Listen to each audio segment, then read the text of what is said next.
യുദ്ധത്തിൻ്റെ മൂന്നാം ദിവസം ആശ്ചര്യപ്പെടുത്തുന്നതും ആശങ്കപ്പെടുത്തുന്നതുമായ പല വാർത്തകളും വരുന്ന കൂട്ടത്തിൽ കുവൈറ്റിൽ നിന്ന് വരുന്നതാണ് ലോക ശ്രദ്ധയിലേക്ക് പ്രാഥമികമായി വന്നിരിക്കുന്നത്. കുവൈറ്റിൽ ജഹ്റ ഭാഗത്ത് പറക്കുകയായിരുന്ന അമേരിക്കൻ വിമാനങ്ങളെ ഡ്രോണുകൾ തള്ളിയിട്ടു എന്നാണ് പറയുന്നത്. പൈലറ്റുമാർ രക്ഷപ്പെട്ടെന്നും റിപ്പോർട്ടിലുണ്ട്.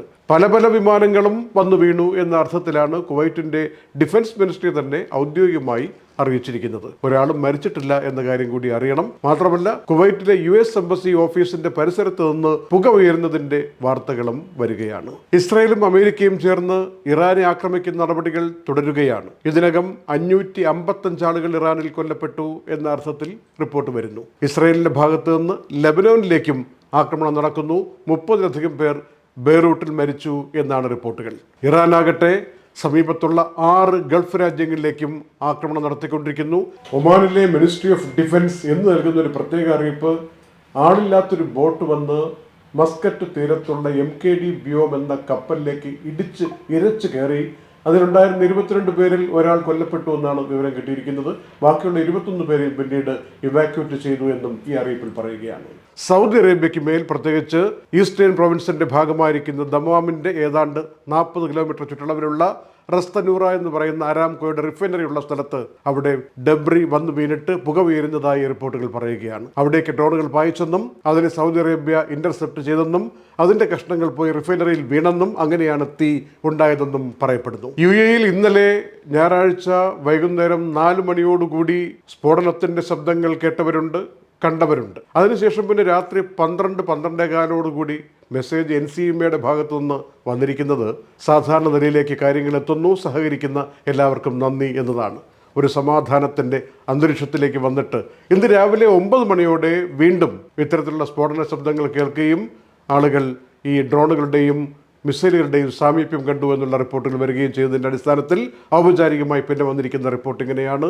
അബുദാബി ഭാഗത്ത്, പ്രത്യേകിച്ച് ഐക്കാർഡ് സിറ്റിയുടെ സമീപത്തായി ഒരു വെയർ ഹൗസിൽ ഇന്റർസെപ്റ്റ് ചെയ്തതിനു ശേഷമുള്ള അവശിഷ്ടങ്ങൾ വന്നു വീണെന്നും കേടുപാടുകൾ ആ ബിൽഡിങ്ങിൽ പറ്റിയെന്നും, അതുപോലെ മുസഫ ഭാഗത്തും ഒരു കൊമേഴ്ഷ്യൽ പ്ലേസിൽ ഇങ്ങനെയുള്ള അവശിഷ്ടങ്ങൾ വന്നു വീണതായി റിപ്പോർട്ടുണ്ട്, ഔദ്യോഗികമായി സ്ഥിരീകരിക്കപ്പെട്ടിട്ടുണ്ട്. പക്ഷേ ഒരാൾക്കും ഒരു പരിക്കും ഇതുമായി ബന്ധപ്പെട്ടുണ്ടായിട്ടില്ല എന്ന കാര്യവും മിനിസ്ട്രി ഓഫ് ഡിഫൻസ് വ്യക്തമാക്കിയിട്ടുണ്ട്. കെട്ടിടങ്ങൾക്കുണ്ടായ കേടുപാടുകൾ തന്നെ വളരെ മൈനറാണ് എന്ന കാര്യം നമ്മൾ പ്രത്യേകിച്ച് മനസ്സിലാക്കണം. UAE-ലെ വിമാന കമ്പനികളൊന്നും തന്നെ സർവീസുകൾ പുനരാരംഭിച്ചിട്ടില്ല. എമിറേറ്റ്സ് അടക്കമുള്ള കമ്പനികൾ പറയുന്നത് നാളെ, അതായത് 3-ാം തീയതി ഉച്ചതിരിഞ്ഞ് 3 മണി വരെ ഏതായാലും വിമാനം പുറപ്പെടില്ല എന്നൊരു അറിയിപ്പാണ് ഒടുവിൽ കിട്ടിയിരിക്കുന്നത്.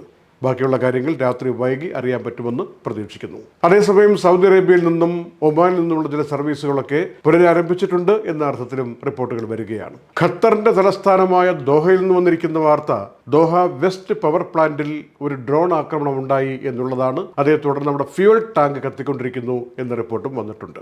ബഹ്റിന് നേർക്കുണ്ടായ ഡ്രോൺ ആക്രമണത്തിൽ ഒരു ഏഷ്യൻ വംശജൻ കൊല്ലപ്പെടുകയും 2 പേർക്ക് അതീവ ഗുരുതരമായ പരിക്ക് ഏൽക്കുകയും ചെയ്തു എന്നാണ് ഒടുവിലത്തെ റിപ്പോർട്ടിൽ പറയുന്നത്.